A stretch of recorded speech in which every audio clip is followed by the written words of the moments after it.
तर नमस्कार, श्री स्वामी समर्थ सगळ्यांना. मी पूजा शिंदे आपल्या नवीन एका व्हिडिओमध्ये तुमचं खूप खूप मनापासून स्वागत करते. तर रिसेंटली मी माझ्या चॅनलवरती काही वर्कशॉपचे व्हिडिओज अपलोड केले होते. 5 दिवसाचं साधारण वर्कशॉप घेतलं होतं आणि बऱ्यापैकी माझ्याकडून जेवढं कव्हर होईल गोष्टी तेवढा मी कव्हर करण्याचा प्रयत्न केला होता. त्यातून पण कुणाला काही शंका होत्या तर त्यांनी मला कमेंट केलेत किंवा DM व्हॉट्सअपला पण मेसेज वगैरे केलेत. पण चुकून कुणाला रिप्लाय करायचा राहिला असेल किंवा कुणाला काही शंकाचं निरसन झालं नसेल तर म्हटलं चला की बरेच प्रश्न असे आहेत की रिपीटेड येत होत्या माझ्याकडं. तर म्हटलं त्याच्यावरती एक वेगळा व्हिडिओ तयार करूयात. आता मी मुद्दामून या पसाऱ्याच्या पुढे बसलेले आहे. हा जो पसारा आहे ना, हे आपलं विश्व आहे, छोटंसं विश्व. ज्यांनी हे चालू केलेलं आहे त्यांनाच याची किंमत माहिती आहे काय आहे. तर हा जो पसारा आहे हा ऑनलाईन सेल करण्याचा खूप आपण प्रयत्न करतो, पण बऱ्याचदा आपल्याला अपयश येते. कारण आता बाजारामध्ये ऑनलाईन विक्री इतकी चालू आहे, कारण हे सगळं ट्रेंडिंगमध्ये चालू आहे. तर ट्रेंडिंगमध्ये असल्यामुळे बऱ्याच जणी या व्यवसायात उतरत आहेत. पण बऱ्याच जणींना आणि मोस्टली बऱ्याच जणींना ह्याबद्दल ना बेसिक नॉलेजच नाहीये. पण एखादं किट घ्यायचं आणि चालू करायचं हे त्यांच्या डोक्यामध्ये असतं. तर आपण पैसे जे इन्व्हेस्ट करतो ते कुठून तरी आपले इन्कम झालेली असते, कुठून तरी कष्ट करून आपण ते कमवलेले असतात. सो कुठेही वाया घालवू नका. तर त्यासाठी व्हिडिओज आपले फॉलो करा आणि बऱ्याच गोष्टी मी त्याच्यामध्ये क्लिअर केलेल्या आहेत. तर त्या बघितल्या तर तुम्हाला नक्कीच कळेल की हा व्यवसाय आपण चालू करायचा पाहिजे किंवा नाही. तर आता मला ऑनलाईन जास्त येत नाही. म्हणजे मला वाटते 1-2च ऑर्डर मला ऑनलाईनमध्ये आलेल्या होत्या इन्स्टावरून किंवा यूट्यूबवरून तर नाहीच, इन्स्टावरूनच शक्यतो आलेल्या होत्या आणि व्हॉट्सअपवरून आलेल्या होत्या. पण आता आपण एवढे पैसे इन्व्हेस्ट केलेले आहेत तर कुठेतरी ते सत्कारणी लागायला पाहिजे, कुठेतरी त्याच्यातून आउटपुट मिळायला पाहिजे. तर मी बसलेले नाहीये बरं का. तुम्हाला असं वाटेल की मी नुसतं तुम्हाला व्हिडिओ दाखवते हे करते, पण नाही, त्याच्या मागे सुद्धा ह्या माझ्या गोष्टी चालू असतात. तर हे आता फ्रंट कॅमेरा आहे, तर हे मी छोटे छोटे पॅचेस का तयार केलेले आहेत. तर मी मागच्या गुरुवारी ना स्वामींच्या मंदिराच्या इथे ना माझी बाईक लावली अक्षरशः आणि त्याच्यावरती मी हे घेऊन उभा राहिले होते. आणि बऱ्यापैकी सगळे छोटे जे पॅचेस होते ते सगळे माझे विकले गेलेले आहेत, अक्षर विकले गेलेले आहेत. म्हणून मी रोज थोडे थोडे डिझाईन असे बनवते आणि गुरुवार किंवा आता आपले सोमवार वगैरे येणार आहे. हे तर बघा, हे तर सगळे गेले होते. तर मी काय म्हणते की तुम्ही जर तुमचं जर स्टार्टअप असेल ना तर डायरेक्टली मोठ्या रांगोळ्यांच्या नादाला लागू नका तुम्ही. तर हे छोटे छोटे रांगोळ्या तुम्ही तयार करा. आणि जर तुम्हाला ऑनलाईन भेटत नसतील तर असं मंदिर वगैरे इथे जाऊन ना आपण 1-2 तास जरी उभा राहिलो आणि थांबलो किंवा सॉरी तिथं उभा राहिलो ना तरी सुद्धा ऑर्डर मिळतात. तर मी एकच गुरुवार फर्स्ट अटेम्प्ट होता, त्याच्यामध्ये मला जवळजवळ ना छोटे रांगोळ्या सगळ्या गेल्या आणि मला 600 रुपये मिळाले.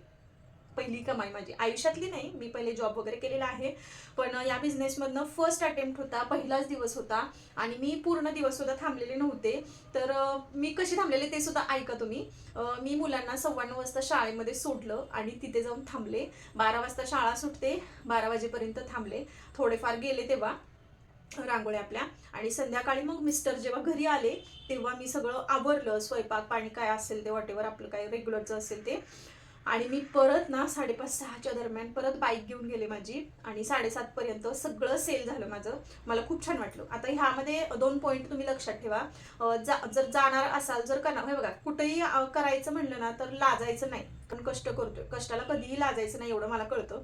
तर मी डायरेक्टली गेले. बऱ्याच ओळखीच्या आहेत माझ्या तिथं, पण मी लाजले नाही. म्हटलं ऑनलाईनच्या नादाला लागायचं नाही. येईल ऑर्डर, येईल मग आपण बनवू मग देऊ किंवा बनवून ठेवू. बनवून ठेवलं तर ते गेलं तर बरं, नाहीतर मग आपले पैसे, वेळ आणि कष्ट सुद्धा सगळे वाया जातात. तर छोटे छोटे पॅचेस करायचे. श्रावण सुद्धा चालू होणार आहे ना, तर सोमवारी काय करायचं, सकाळच्या वेळेला दुपारच्या वेळेला आता दिवसभर तिथे रहदारी असते, शंकराचे मंदिर वगैरे असते तिथं.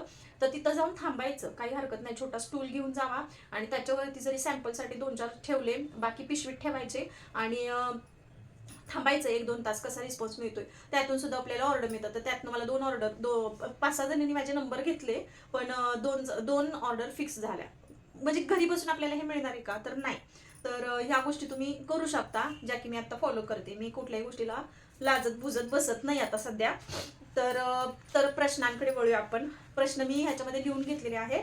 थंबनेल कुठून बनवता? तर मी डायरेक्टली ChatGPTला आपल्या भाषेमध्ये सगळ्या गोष्टी सांगते की मला असं असं थंबनेल बनवून दे. तर तिथे आपल्याला थंबनेल बनवून मिळेल. ठीक आहे, मराठीमध्ये डायरेक्टली आपल्याला जे वाटतंय, आपल्याला जे मजकूर लिहायचा आहे ना, तो व्यवस्थित भाषेमध्ये लिहायचा किंवा तुमच्या भाषेमध्ये मला ते मजकूर आकर्षकरित्या बनवून द्या असं जर म्हणलं तर त्याचा डेमो जर पाहिजे असेल ना, तर मी व्हिडिओ वेगळा बनवून तुमच्यासाठी अपलोड करेल. तर तुम्हाला सांगा की तसा व्हिडिओ तुम्हाला बघायचा आहे का, तर तो सुद्धा मी अपलोड करण्याचा प्रयत्न करेन. दुसरा प्रश्न आहे की मेजरमेंट कसं घेता? तर तुम्हाला सुद्धा माहिती आहे की प्रत्येक डिझाईन ही वेगळी असते, प्रत्येक पाकळी ही वेगळी असते. त्यामुळं त्या डिझाईननुसार, पाकळीनुसार आपल्याला मेजरमेंट घ्यायला लागतं. तर त्याचा व्हिडिओ आपल्या ह्याच्यावरती अपलोड आहे. आणि रोज आपली एक डिझाईन शक्यतो अपलोड होणारच आहे. रोज मी ड्रॉ करायला शिकवणार आहे. वुलन वगैरे लावायला तुम्हाला कळालेलीच आहे. आता ह्या सुद्धा गोष्टी तुम्हाला बेस कुठे मिळेल, वुलन कुठे मिळेल, तर अजून सुद्धा मला सुद्धा माहीत नाहीये की मेन मार्केट कुठं आहे त्याचं, की हे एकाच ठिकाणी सगळ्या आपल्याला गोष्टी मिळतील. तर मी सुद्धा असं शोधत असते कुठे मिळते. तर मोस्टली ना व्हरायटीजची दुकानं असतात किंवा टॉयची वगैरे दुकानं असतात ना, स्टेशनरीची दुकानं असतात, तिथे तुम्हाला ह्या गोष्टी मिळून जातील, सहज मिळून जातील. ऑनलाईन जर ट्रस्ट असेल तरच घ्या, नाहीतर घेऊ नका.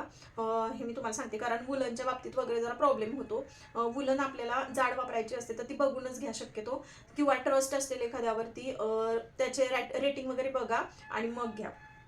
त्यानंतर डिझाईनची साईज किती इंच वगैरे कशी ठरवायची याच्यावरती सुद्धा मी एक व्हिडिओ बनवणार आहे. जर 1 फुटाची जर डिझाईन असेल तर त्याची डिझाईन आणि प्लस त्याची आपल्याला कॉस्टिंग कशी काढायची, तर लवकरच आपल्या चॅनलवरती तो व्हिडिओ येईलच. त्यानंतर ग्ल्यूगन घेताना 2 ते 3 गोष्टी लक्षात ठेवा. आता ग्ल्यूगनच दाखवतो मी डायरेक्टली.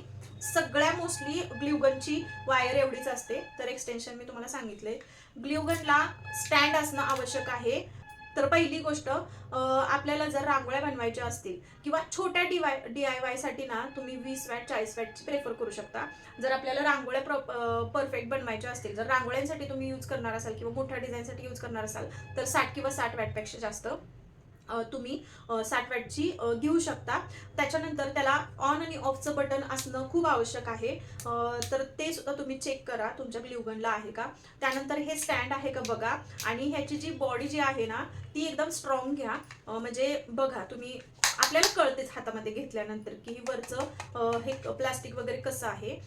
तर ग्ल्यूगनच्या बाबतीत तुम्हाला सगळं कळालं असेल. या 3-4 गोष्टी लक्षात ठेवा. त्यानंतर मिशोचे प्रोडक्ट जे आहेत ना, त्याच्या डिस्क्रिप्शन बॉक्समध्ये ज्या त्या व्हिडिओमध्ये मी दिलेलं आहे. जमलंच तर ह्याच्या खाली सुद्धा मी लिंक देते, तुम्हाला जर काही पाहिजे असेल तर. जे मी प्रोडक्ट घेतलेले आहे त्याचे लिंक मी देण्याचा प्रयत्न करते. बेस कोणत्या शॉपमधनं तुम्हाला कळायला आहे, स्टेशनरी वगैरे. मला हा पण प्रश्न बऱ्याच वेळेला येतो की कॅनव्हास वापरायचं का किंवा काय वापरायचं. तर मी पर्सनली सांगते, नॉन वोव्हनचं कापड वापरा, एकदम बेस्ट आहे. फिनिशिंग छान येते बघा, खूप छान येते फिनिशिंग ह्याला. आणि कॅनव्हासला कसं फिनिशिंग चांगली येत नाही. आणि मला असं वाटतं की ते जर धुतलं तर असं ते गोळा होईल, असं म्हणून मी ते प्रेफर करत नाही. आणि रेक्झिन कसं आहे, आपल्याला कस्टमरला जर रांगोळी विकायची असेल तर कस्टमर आपला बेस बघत नाही, आपली रांगोळी बघतो, आपली डिझाईन बघतो. तर रेक्झिन जर वापरत असाल ना तर कॉस्टिंग वाढते. तर तसा कस्टमर जर असेल देणारा तर ठीक आहे, तुम्ही रेक्झिन वापरू शकता, नाहीतर नॉन वोव्हनचं कापड शक्यतो वापरा. आता वुलन वापरताना सुद्धा वुलन बाउन्सी अशी घ्या, मऊ घ्या. एकदम पातळ वुलन असेल तर ती घेऊ नका, ती जास्त सुद्धा लागते आणि आपली फ्लपी दिसत नाही, अशी बाउन्सी दिसत नाही. त्याच्यासाठी आता डिझाईन कशी ड्रॉ करायची. डिझाईन तर आपण रोजच्या व्हिडिओमध्ये बघतोच आहे. कटआउट्स वेगवेगळे असल्यामुळं प्रत्येक डिझाईनला कटआउट्स कसे वापरायचे ते सुद्धा मी तुम्हाला सांगणार आहे प्रत्येक व्हिडिओमध्ये.